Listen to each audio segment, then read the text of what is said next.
ನಮಸ್ಕಾರ ಸ್ನೇಹಿತರೆ, ಶೋಭಾ ಕಿಚನ್ ವ್ಲಾಗ್ಸ್ಗೆ ಸ್ವಾಗತ. ಇವತ್ತು ನಾನು ಆರೋಗ್ಯಕರವಾದ ಮತ್ತು ಸ್ವಾದಿಷ್ಟವಾದ ಕರಿಬೇವಿನ ಚಟ್ನಿ ಮಾಡುವ ವಿಧಾನವನ್ನು ತೋರಿಸ್ಕೊಡ್ತೇನೆ.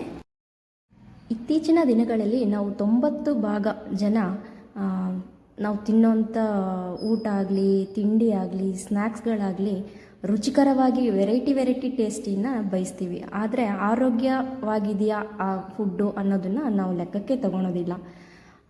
ಬಟ್ ಇವತ್ತು ಏನು ನಾನು ತೋರಿಸ್ತಾ ಇರೋ ಈ ರೆಸಿಪಿ ಆರೋಗ್ಯದ ಜೊತೆಗೆ ಟೇಸ್ಟಿಯಾಗಿ ಕೂಡ ಇರುತ್ತೆ. ಬನ್ನಿ ಇದಕ್ಕೆ ಏನೇನು ಇಂಗ್ರೀಡಿಯೆಂಟ್ಸ್ ಬೇಕು ನೋಡೋಣ. ಫ್ರೆಶ್ ಆದಂತಹ ಕರಿಬೇವು 1 ಕಟ್ಟು ತಗೊಂಡಿದ್ದೀನಿ, ಸುಮಾರು 25ರಿಂದ 30 ಕಡ್ಡಿಯಷ್ಟು. ಹಾಗೆಯೇ 2 ಸ್ಪೂನ್ ಕಡಲೆಬೇಳೆ, 2 ಸ್ಪೂನ್ ಉದ್ದಿನಬೇಳೆ, 4 ಹಸಿಮೆಣಸಿನಕಾಯಿ, 1 ಗೋಲಿ ಗಾತ್ರದ ಹುಣಸೆ ಹಣ್ಣು, ಹಾಗೆ 1 ಸಣ್ಣ ಈರುಳ್ಳಿ ಕಟ್ ಮಾಡಿಟ್ಕೊಂಡಿದ್ದೀನಿ. ಹಾಗೆ ಬೆಳ್ಳುಳ್ಳಿ 25ರಿಂದ 30 ಹೆಸಳು, ಸಿಪ್ಪೆ ಸುಲಿದಿರುವಂಥದ್ದು. ಕರಿಬೇವನ್ನು ನಾನು ಬೆಳಗ್ಗೆನೇ ತೊಳೆದ್ಬಿಟ್ಟು ಚೆನ್ನಾಗಿ ಬಿಸಿಲಲ್ಲಿ ಒಣಗಿಸ್ಕೊಂಡಿದ್ದೆ. ಅಲ್ಲಿ ನೀರಿನಂಶ ಇರಬಾರ್ದು ಅನ್ನೋ ಕಾರಣಕ್ಕೋಸ್ಕರ.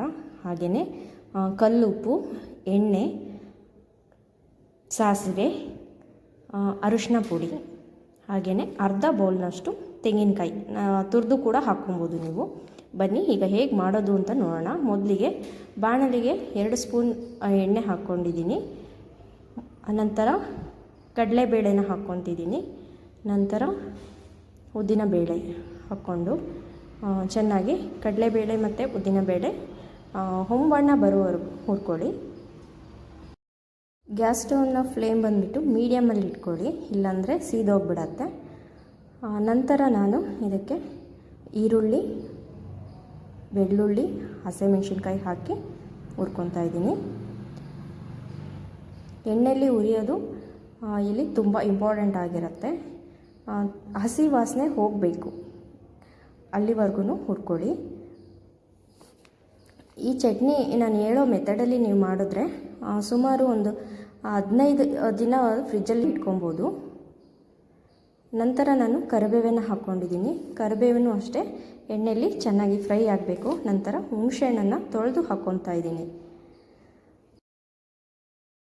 ಈಗ ತೆಂಗಿನಕಾಯಿಯನ್ನು ಹಾಕ್ಕೊತಾ ಇದ್ದೀನಿ. ತೆಂಗಿನಕಾಯಿ ನೀವು ತುರಿದು ಕೂಡ ಹಾಕ್ಕೊಬೋದು, ಬಟ್ ನಾನು ಸ್ವಲ್ಪ ಕಡಿಮೆ ಕ್ವಾಂಟಿಟಿಯಲ್ಲಿ ತೋರಿಸ್ತಿರೋದ್ರಿಂದ ಈ ರೀತಿ ಕಟ್ ಮಾಡಿ ಇಟ್ಕೊಂಡಿದ್ದೀನಿ ಅಷ್ಟೇ. ನೋಡಿ, ಹೀಗೆಲ್ಲ ಹಾಕ್ಕೊಂಡು ಚೆನ್ನಾಗಿ ಹುರ್ಕೊಬೇಕು. ಕೊನೆಯದಾಗಿ ನಾನು ಇದಕ್ಕೆ ಅರಿಶಿನ ಪುಡಿ 1/4 ಸ್ಪೂನ್ ಹಾಕ್ಕೊಂಡಿದ್ದೀನಿ. ಹಾಗೆಯೇ ಕಲ್ಲುಪ್ಪು 1 ಸ್ಪೂನ್ ಹಾಕ್ಕೊಂಡಿದ್ದೀನಿ. ಹಾಕ್ಕೊಂಡು ಒಂದು 20 ಸೆಕೆಂಡ್ಸ್ ಹುರ್ಕೊಳ್ಳಿ. ಈಗ ತಣ್ಣಗಾಗಕ್ಕೆ ಬಿಟ್ಟಿದ್ದೆ, ತಣ್ಣಗಾಗಿದೆ. ಈಗ ಮಿಕ್ಸಿ ಜಾರ್ಗೆ ಟ್ರಾನ್ಸ್ಫರ್ ಮಾಡ್ಕೊತಾ ಇದ್ದೀನಿ. ಇದನ್ನು ಫೈನ್ ಪೇಸ್ಟಾಗಿ ಏನು ರುಬ್ಬೋದು ಬೇಡ, ಜಸ್ಟ್ ತರಿಯಾಗಿ ರುಬ್ಕೊಂಡ್ರೆ ಸಾಕಾಗತ್ತೆ. ನೋಡಿ, ಈ ರೀತಿ ಇಷ್ಟಿದ್ರೆ ಸಾಕಾಗತ್ತೆ. ನಂತರ ನಾನು ಮತ್ತೆ ಅದೇ ಬಾಣಲಿಗೆ ಗ್ಯಾಸ್ ಸ್ಟವ್ ಆನ್ ಮಾಡಿಕೊಂಡು 3 ಸ್ಪೂನಷ್ಟು ಎಣ್ಣೆ ಹಾಕ್ಕೊತಾ ಇದ್ದೀನಿ. ನಂತರ 1/4 ಟೇಬಲ್ ಸ್ಪೂನಷ್ಟು ಸಾಸಿವೆ ಹಾಕ್ಕೊಂಡು ಸಾಸಿವೆ ಸಿಡಿಬೇಕು, ಜಸ್ಟ್ ಒಗ್ಗರಣೆಗೆ ಅಷ್ಟೇ.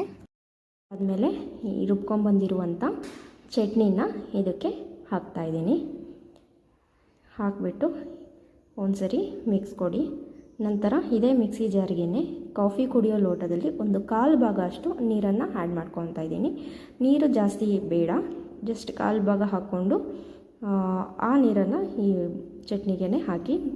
ಚಟ್ನಿಗೆ ನೀರು ಹಾಕಿದ್ಮೇಲೆ ಕುದಿಸೋದೇನು ಬೇಕಾಗಿಲ್ಲ, ಜಸ್ಟ್ ಆ ನೀರು ಚಟ್ನಿ ಜೊತೆ ಹೊಂದ್ಕೊಬೇಕು. ಅಷ್ಟು ಮಟ್ಟಿಗೆ ನೀವು ಒಂದು 20 ಸೆಕೆಂಡ್ಸ್ ಈ ರೀತಿ ಕೈ ಆಡಿದ್ರೆ ಸಾಕಾಗತ್ತೆ, ಕುದಿಸೋದೇನು ಬೇಡ.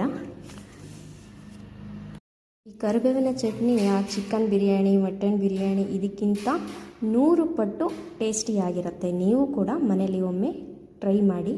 ಯಾರೆಲ್ಲ ಕರಿಬೇವನ್ನು ತಿನ್ನಲ್ಲ, ನಾವು ಯೂಶಲಿ ಕರಿಬೇವನ್ನು ಒಗ್ಗರಣೆಗೆ ಮಾತ್ರ ಯೂಸ್ ಮಾಡ್ತೀವಿ ಅಡುಗೆಗಳಲ್ಲಿ, ಅದನ್ನು ಸೈಡಿಗೆ ಆಮೇಲೆ ತಿನ್ನಬೇಕಾದ್ರೆ ಸೈಡಿಗೆ ತೆಗೆದಿಟ್ಬಿಡ್ತೀವಿ.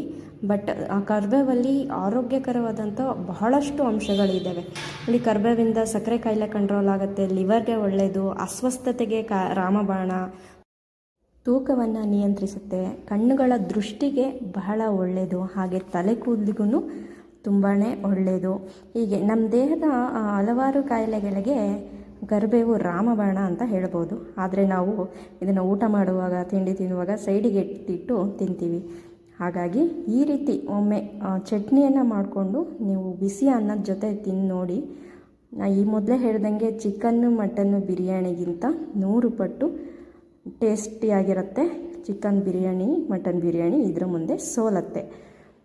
ಯಾರೆಲ್ಲ ಕರಿಬೇವನ್ನು ಊಟದಲ್ಲಿ ಸೈಡ್ಗೆ ಇಡ್ತಾರೋ ಅವರಿಗಂತೂ ಕಂಪಲ್ಸರಿ ಈ ಚಟ್ನಿಯನ್ನು ಮಾಡಿಕೊಡಿ. ನೀವೇನಾದರೂ ಫಸ್ಟ್ ಟೈಮ್ ನನ್ನ ಚಾನಲ್ನ ನೋಡ್ತಾ ಇದ್ದರೆ ದಯವಿಟ್ಟು ನನ್ನ ಚಾನಲ್ಗೆ ಸಬ್ಸ್ಕ್ರೈಬ್ ಮಾಡಿ, ಹಾಗೆಯೇ ಪಕ್ಕದಲ್ಲಿರುವಂಥ ಬೆಲ್ ಐಕನ್ನ ಪ್ರೆಸ್ ಮಾಡಿ. ಸೊ ದಟ್ ನೆಕ್ಸ್ಟ್ ನಾನು ಯಾವುದೇ ವಿಡಿಯೋ ಹಾಕಿದ್ರೂ ನಿಮ್ಮ ನೋಟಿಫಿಕೇಷನ್ ಬರುತ್ತೆ. ಈ ರೆಸಿಪಿನ ನೀವು ಮನೇಲಿ ಒಮ್ಮೆ ಟ್ರೈ ಮಾಡಿ ಹೇಗಾಯಿತು ಅಂತೇಳಿ ಕಮೆಂಟ್ಸ್ ಬಾಕ್ಸಲ್ಲಿ ನನಗೆ ತಿಳಿಸಿ. ಹಾಗೆ ವಿಡಿಯೋನ ಲೈಕ್ ಮಾಡಿ ನಿಮ್ಮ ಫ್ರೆಂಡ್ಸ್ ಆ್ಯಂಡ್ ಫ್ಯಾಮಿಲಿಗೆ ಶೇರ್ ಮಾಡೋದನ್ನು ಮರಿಬೇಡಿ. Thank you for watching.